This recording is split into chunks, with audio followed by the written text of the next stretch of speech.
esengo ya kokutana na liboso lisusu ya etando ikie na bino oyo wapi na etando inene oyo ya bino place wapi tosolaka na maimatali politique. En ce moment nous sommes le 14 septembre, excusez-moi ngena le décembre, le 14 septembre place wapi makambo ekoleka na Luanda. Makambo somo ekoleka na Luanda. On va en parler. Makambo somo ekoleka na Luanda. Et puis de l'autre côté, grande perte. Kagame Corneille Nangaa recule face aux armes lourdes chinois. Bah, perte ya somme au sein du M23. On vous avait dit Tshisekedi ne blague pas. Un jour, Tshisekedi aloba kayango que non Rwanda amonanga lokola mwana mukete. Rwanda amonanga lokola bébé. Soki na ko sala lokola ndeti ko bonde la Rwanda, c'est parce que naza ko luka ko éviter de mort au Rwanda. Na minute oyo tokoma chaque jour na Rwanda matangi zalaka. Chaque jour au Rwanda, il y a de deuil. Ba maman oyo bana na bango bakendaka formation militaire na Rwanda. Après une semaine, ba benga bango na téléphone ke note matanga ya mwana na okingadi. Matanga ya mwana na okingani. Matanga ya mwana na okingani. Vous comprenez? Chaque jour est comme un deuil national au Rwanda. Alors, la Chine déjà de son côté a payé Biso Minduki. Après avoir repéré Biso Minduki, la RDC a pris la décision d'en finir avec le Rwanda, avec tous les M23 qui sont à l'est de la République démocratique du Congo. Il y a eu décollage d'essai automeki, avion moko moari. Donc tu komeka yango awa et circuler et tamboli et sali que non et puis si perturbation na ngambu ya M23 babandi déjà koloba. Oui, babandi déjà koloba, babandi déjà ko parler. Na kosola yango na bino awa au courant de cette émission. Mais tout d'abord le second to développer ba sujet o ezali parce que na tutre na biso Kagame Corneille Nangaa recule face aux armes lourdes chinois. Très chers abonnés, en ce moment, les Rwazalendo et les FARDC ont préparé une grande attaque aux Ezali, attaque tragique contre le M23. Oui, attaque tragique contre le M23. Pourquoi? Biso tolingito sola na Luanda.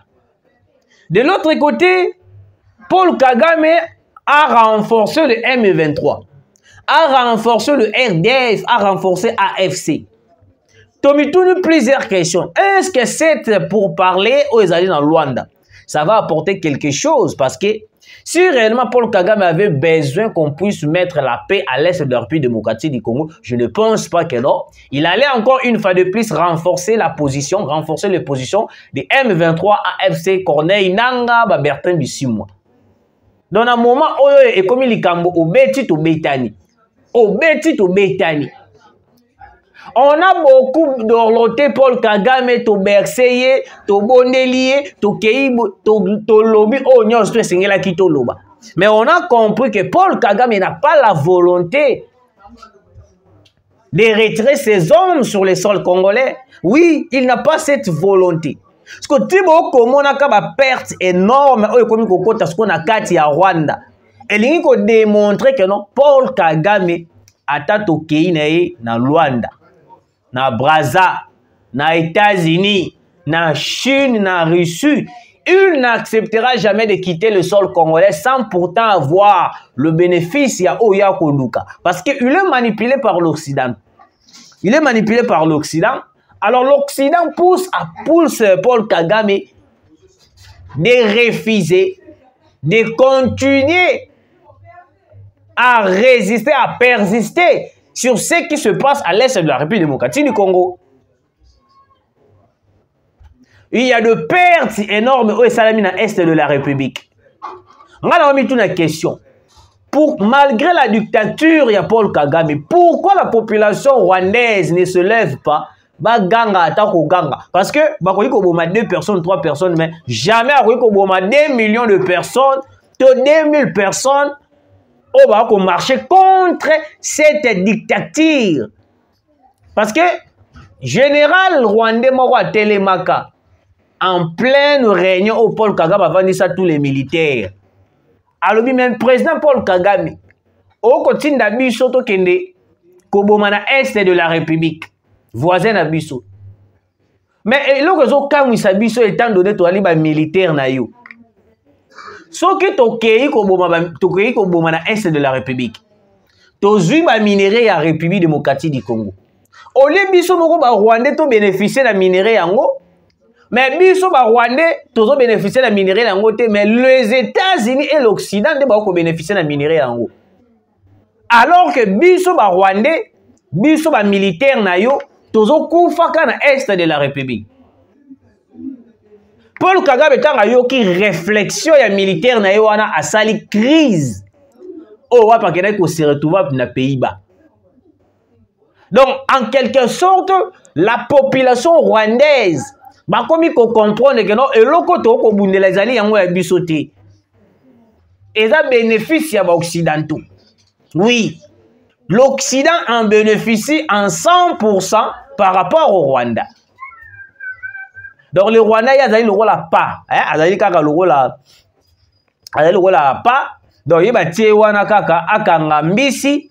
Soka kangi mbisi, msu ba pese kaka kisuka pamba. To ba pese kaka liswa pamba lia. Mais nyon surtout etangami ba kombo ya minéré. Ezo kene na Occident.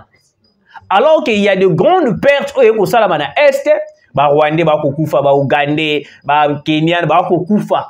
Mais en retour, les États-Unis d'Amérique bénéficient beaucoup par rapport au Rwanda, par rapport aux autres pays qui participent dans cette complicité noire contre la République démocratique du Congo.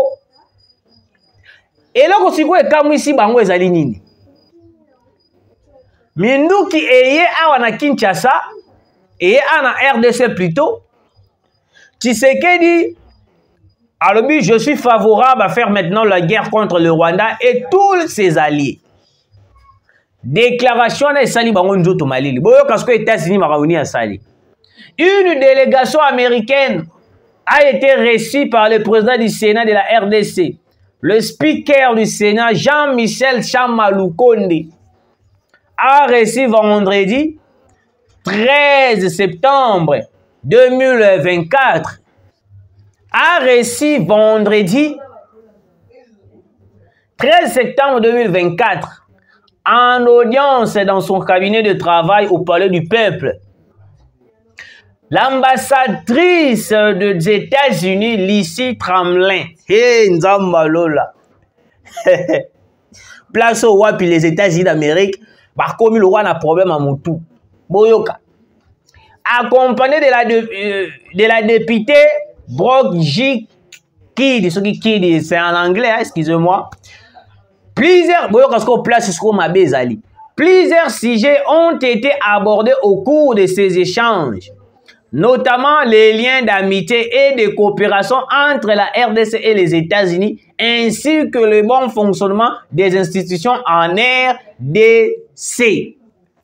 Dans les États-Unis d'Amérique, Bayen à Kinshasa, pour Nako, Senga Bolimbisi envers la RDC, Tozong et la coopération, c'est grave.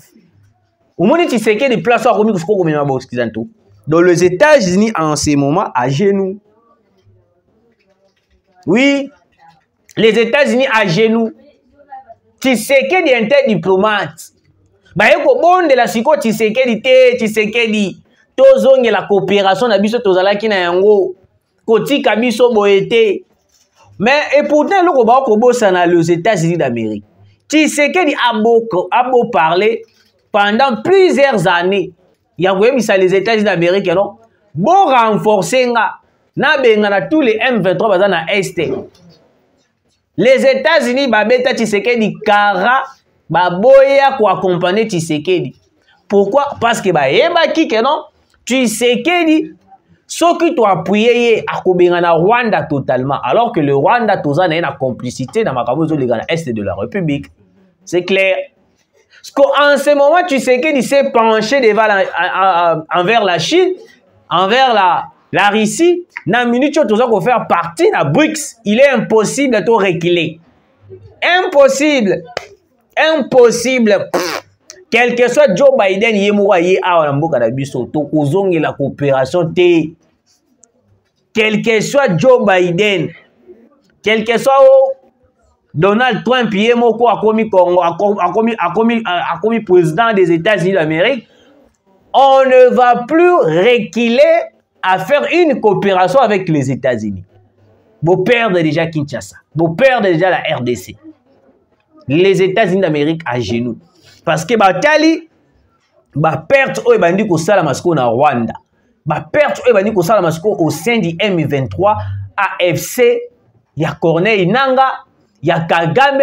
Ils ont compris qu'il y a une minute où perdre déjà la stratégie total.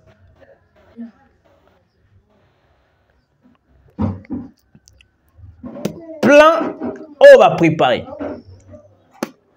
Bazalaki bato liboso, babengi Joseph Kabila na Belgique, préparer un coup avec Joseph Kabila.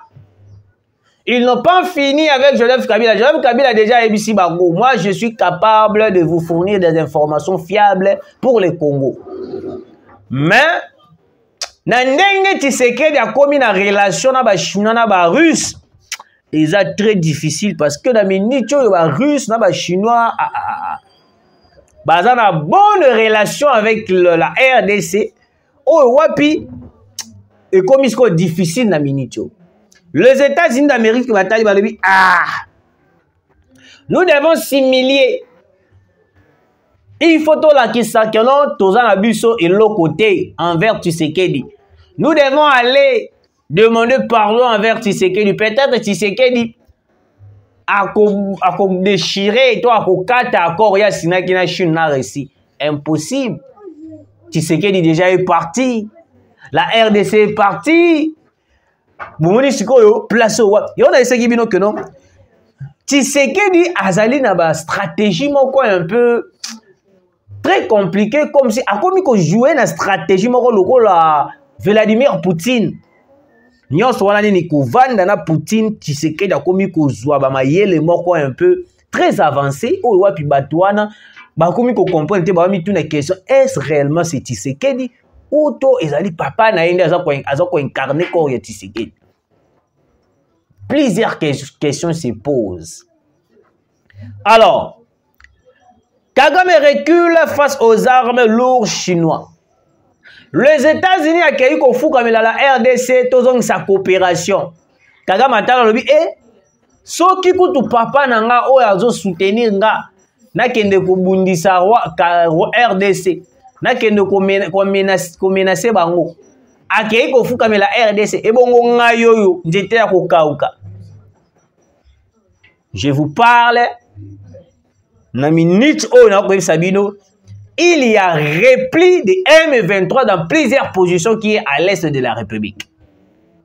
Bakomi ko banga dia bakomi parce que les États-Unis ont compris déjà la grandeur. Il y a renfort, il y a militaire renfort, il y a armes lourdes. Oh, Chine a pesi bango, a pesi RDC. Et comme l'eau mususu. Et comme l'eau mususu. Oui, et comme l'eau mususu.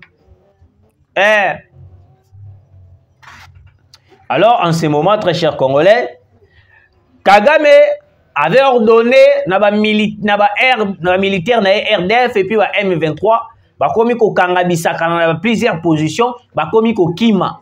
Bakomi ko sundola yango. Bakomi ko sundola yango. Makambu ya Luanda. Nzambe Lorenzo. Lorenzo akomi ko za position ya RDC. Voilà.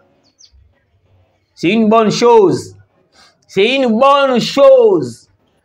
Nalandi commentaire moko esalinga posa ko seka. Mais na seki pe kaka. Balobi boy. À Luanda, le président congolais Félix Antoine Tshisekedi a écrasé Paul Kagame. Waouh! Toute la rhétorique de Kagame assis sur la manipulation et le mensonge ont été déshabillés par le président Félix Antoine Tshisekedi Tshilombo Fachi Béton. Vous comprenez? Mathieu Balouki. Naye suko awa. Place suko yo. L'oreille Swalinga bebisi la bango dossier. L'État terroriste du Rwanda reconnaît son agression terroriste contre la RDC et prépare le retrait de ces terroristes RDF. Na Luanda na Minichoyo. Le Rwanda, Paul Kagame, a reconnaître agression terroriste et militaire na kati ya République démocratique du Congo. Wow! Isenga Tshisekedi azala pour que tout comprendre ba makambo mususu. Isenga Tshisekedi azala na pouvoir pour tout comprendre que non, il y avait quelqu'un, un président, au akonda le roi soke loko nini wana ye mutamina sarabiso na est de la République. La RDC et Joao Lourenço exigent le retrait de la RDF pour parvenir à un accord de paix et exclut toute forme de négociation avec le terroriste M23. Plan na bango esimbité. Plan esimbité nzamba lola.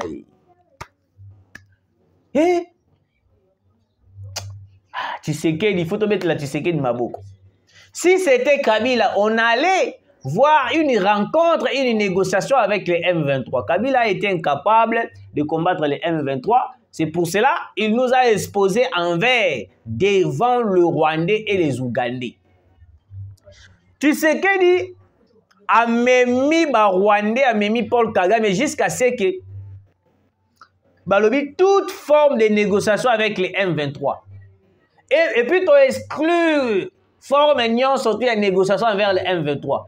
Nous reconnaissons que non la minute Oyoyo, Moto Azali M23, c'est Paul Kagame. C'est lui qui finance, qui gère les M23. Sous-chef de la Bango Azali Joseph Kabila Kabange, qui a créé l'AFC qui est coordonné par Corneille Nanga. Alors, chef de la Bango Azali Paul Kagame, nous on ne va pas négocier avec le roi, les M23, AFC Corneille Nanga. Voilà, Azali ouais, ils ont dit des petits frétins, ils ont dit mbisi moi miki, mbisi moi miki, toko gérer, toko solana bangote. Même Joseph Kabila, c'est un petit joueur. Nous, on va parler avec Paul Kagame. On l'a obligé et puis on l'a exigé de retirer ces hommes, des rebelles M23, RDF, AFC sur le sol congolais pour maintenir la paix durable. Cet accord ne vise pas à rencontrer les M23. Oui, les M23 sont exclus de toute forme de négociation. On n'a pas besoin de négocier avec les M23 pour avoir la paix. Nous, on est en train de parler avec le Rwanda parce que le Rwanda, c'est le père du M23 avec le soutien des Occidentaux. Bon, moi, les États-Unis, il n'y aura pas de recul. Au RDC, pour signer accord avec les États-Unis d'Amérique. Nous sommes déjà partis. Il n'y a plus d'espoir pour les États-Unis d'Amérique à la coopération d'Abisso.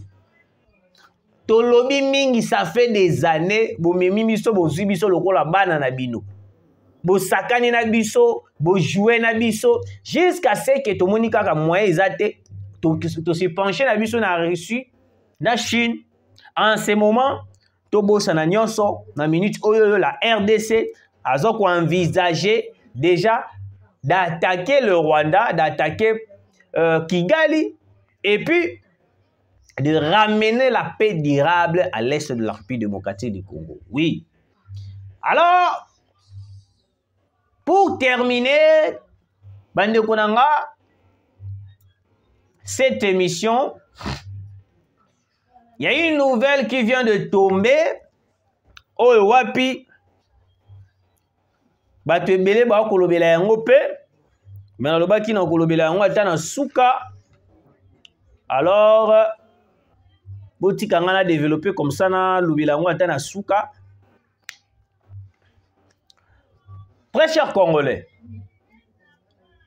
je vous prie de partager cette émission et puis je vous supplie de soutenir le président Félix Antoine Tshisekedi Tshilombo, de soutenir le Wazalendo oyo wapi bazobunda makasi pour la République démocratique du Congo. Et c'est y a avion na biso otosomi et des armes lourdes. Ne komi kobangisa sko Kagame matala lobi soki kutu ba armes lourdes kutu nanu ba zuite me ba kokotaka de matanga na Rwanda. Et bon sko ba armes lourdes. Et puis les États-Unis accueilli ko senga pardon et pas Tshisekedi. C'est que awa espoir eza lisusu te. C'est que awa ndenge eza boyi makambo elali. Makambo baby naza lisusu ne loko kosala te. Que dois-je faire? Ne Kagame azo ki décision le non, je dois retirer mes hommes. Après ça qui ordre na ba position ebelo ezaki occupé par le M23, ba nyangala katana déjà ba longwe, itikali vide et puis il komi sous contrôle ya ba Wazalendo et puis ba FARDC. Cette Kikuni, Martin Fayulu inquiet. Alobi kelote régime Tshisekedi boye. Martin Fayulu m'a dit na koya ko lobela dossier na yo. Merci de partager cette émission, de liker, de commenter comme ça la vie sauve vrai bien. Tukutani mbala sima.